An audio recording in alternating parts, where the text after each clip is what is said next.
consumption as part of human resources consumption is the conversion of land with healthy soil and intact habitats into areas for industrial, agriculture, traffic, roadworking, and especially urban human settlement. Land consumption in urban is increasingly rapidly with the exponential growth of population.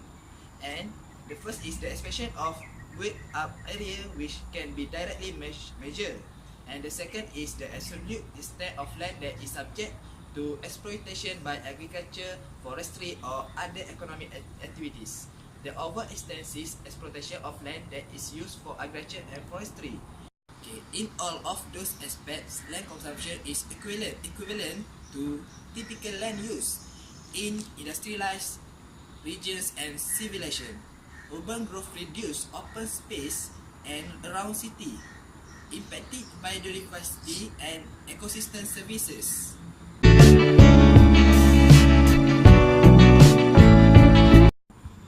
Factor of this issue happen is overpopulation.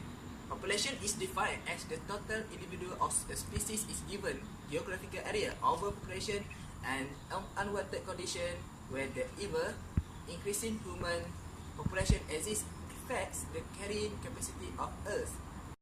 For the second point, use of land for different purpose of an area at a given time and space is land use.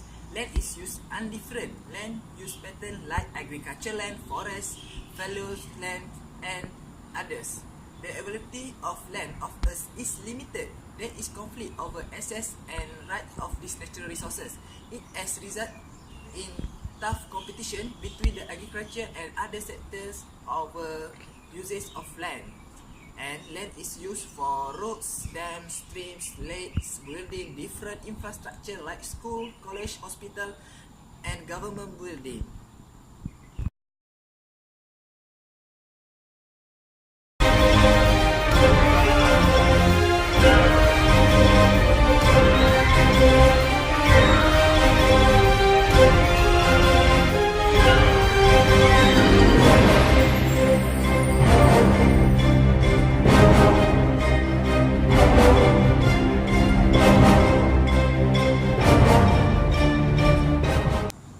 The second point of factors, lack of urban land management. The ability to manage land effectively depends on the availability of accurate and up-to-date information on it. Many cities, particularly those in the developing world, lack the means to generate the information needed to support land management. This lack of urban management has led to urban sprawl. Urban sprawl is one of the problems in the cities nowadays. In the past decade, cities had defined and specific boundaries, but they have missed their aim by excessive growth today. Urban sprawl can be defined as the disorganized and unattractive expansion of an urban or industrial area in the adjoining countryside because of the land consumption issue in urban area.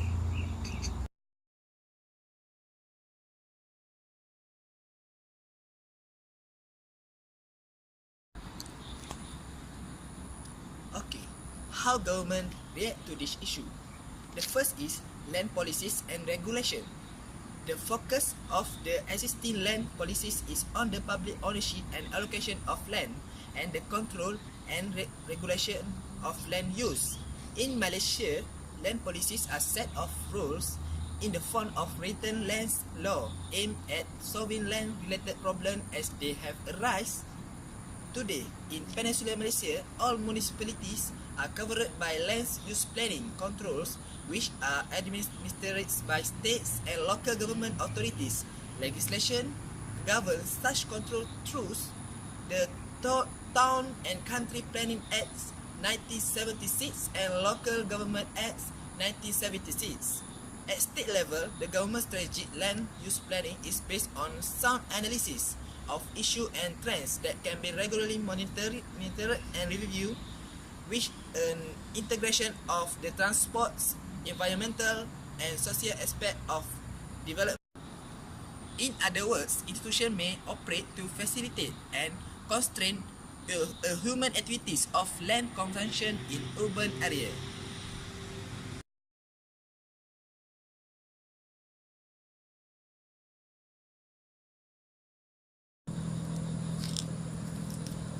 The second point of what government react on this issue is redevelopment of land by en bloc sale concept. This concept of redevelopment of land by en bloc basically means all the owner of separate units in an apartment, condominium or even an office building coming together to collectively sell their properties to a developer for comprehensive redevelopment. A common property means that such development areas in strata scheme is not comprised in as well as used or capable of being used or enjoyed by occupiers of two or more parcel or proposed parcels. There are at least 3 reasons why owner of strata type properties usually go for an en bloc sale. It allows, the first one is it allows parcel owners to sell their properties for a lot more the properties were fetched by selling them individually in the open market. The second is it allows parcel owners to convert the unused land or development potential in their property development into cash. And the last one is it also allows parcel owner to cash out of their property investment for other newer and larger properties or reinvest in other form of higher yield investment. In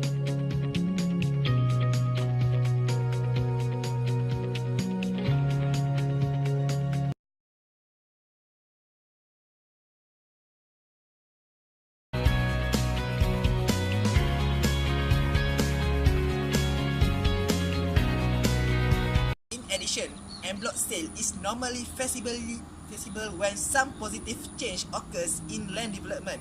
For example, an increase in the plot ratio of land, rezoning of the land for a higher use, or when the land is not fully built up or utilized.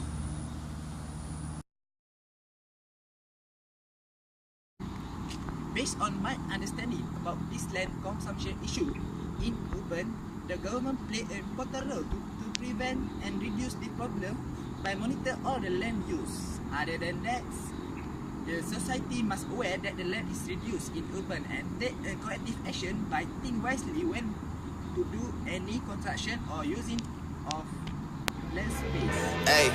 Hey, she say, do you love me? I tell her.